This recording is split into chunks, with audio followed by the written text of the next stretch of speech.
what I'd like to do is continue actually with building a collaborative platform, yet another one, but that helps all these different people that are doing phenomenal things to be connected with one another, but in a way that cuts out all the noise and helps them, like a flock of birds, to be aware of each other as they move forward in time, of what's relevant to them and what's alive and truly happening now as we move forward in time. And just that the system can point those things out.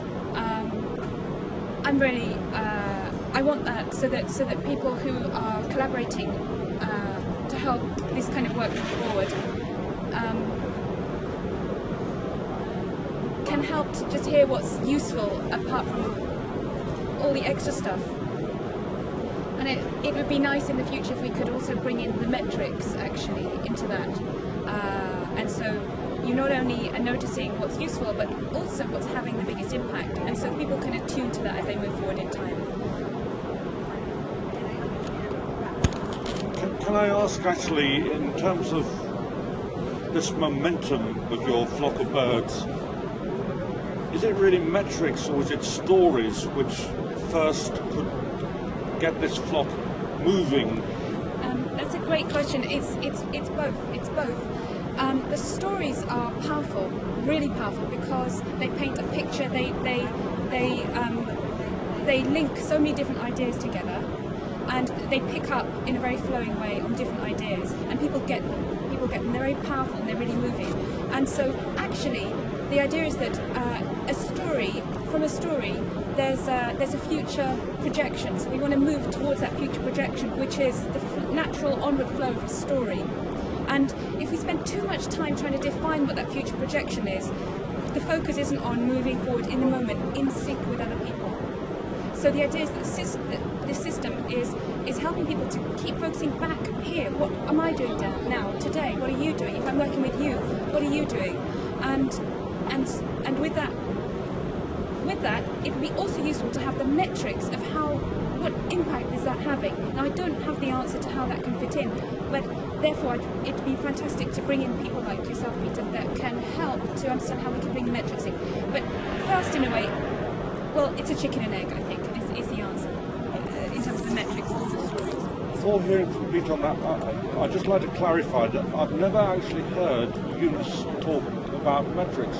I've always heard him talk in stories, and one of the impressions he gives me is that he's like a sort of happy banker because he loves people, and every time he's invested in a person, or 97% of the times, it's succeeded. So it's like the exact opposite of a banker who sort of fears and looks at all the measures or gets the contracts first, because he's just created so much trust but also peer support around these people that every investment he makes in a person or in a community works. And so it's it's just amazing to think that there's this guy who's actually a happy banker, whereas almost every other banker is depressed or afraid or got all the negative emotions. But the interesting thing about Grameen is that they have the metrics because they've got the stories, and they know that yesterday it was this way, today it is this way, and today it is better. The better piece is the metric that you're looking for in the first page. You do not need to have numerical metrics. You can have story metrics, but you have to have some sort of consistency between yesterday and tomorrow, so that the same story is told and you know that you're doing better. You know that you're going in the right direction. And people forget that accounting and audit originated not with numbers on a piece of paper, but somebody telling the story, audio audit. People telling the account of what they have done. That's the origin of accounting, not numbers. Now, numbers are nice, numbers are easy, but numbers aren't it all, and they're not the beginning. the beginning is the story. I love that because, of course, if Anderson had been concerned with giving true and fair accounts, it wouldn't have disappeared. And at the same time, I'm also a mathematician, and one of the first companies that I would predicted was going to disappear, because by my audits of how conflicted it was becoming, was Anderson itself. So if you can get back to what is for community a true and fair way of giving an account so that all the people in that community can understand it, which is very unlikely to be a spreadsheet of numbers, then it seems to me you're getting back to the original Hippocratic oath of the profession of accounting. Oddly, because this question was also, someone had said that Yunus is the only person in this big space in the middle. I remember times 20 or 30 years ago when a lot of top business people actually had really deep purpose, and it was easy to talk to them, and they were in the central space. I think we have lost purpose as the thing of leadership, the thing of what should be central to an organisation, gravitating an organisation.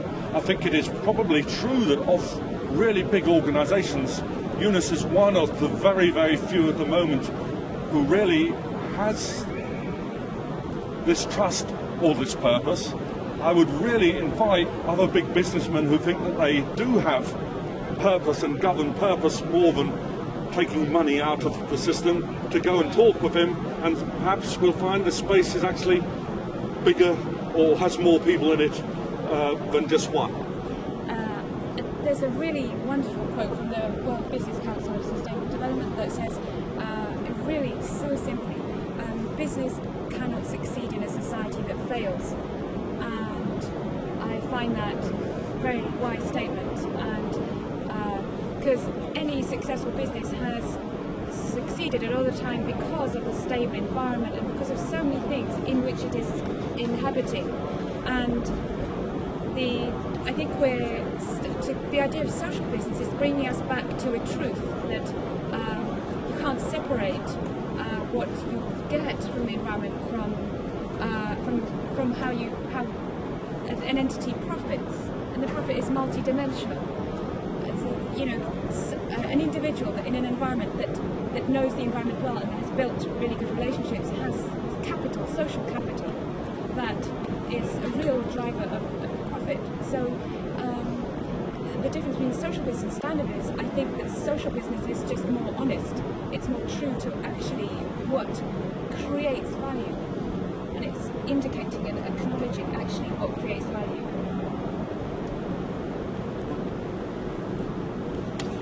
The space that Professor Yunus described between charity on the one side and profit maximizing enterprise on the other side, he identified that as a huge space.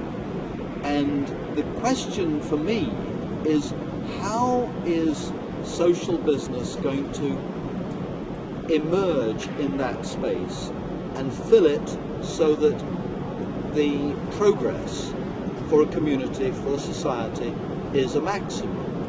And I think it's important that what was charity as the option should now be also an opportunity for for social business at one end of the scale.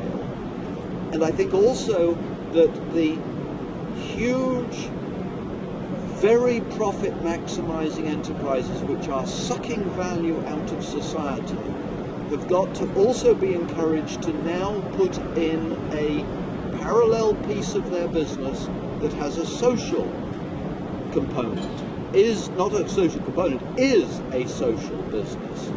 Because we need both ends.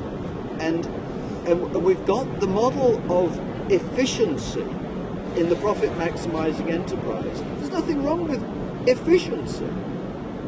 We need to use that efficiency to get the maximum of social value.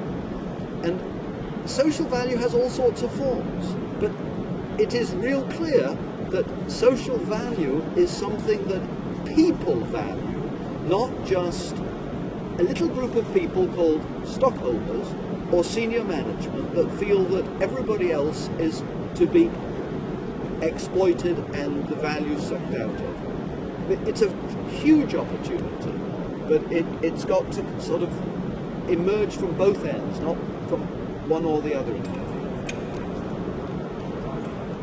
And I think there's an absolute urgency to this as well, because if you lose community, you basically lose sustainability, and the number of communities that seem to be crashing at the moment is just getting more and more. And also, I don't see another Dr. Yunus coming along, anytime soon. And he's sort of 68 or so. So if people don't get, behind him now with this opportunity now, when are we ever going to get another man in this space inviting us all to come back to the space, or another woman? I'm not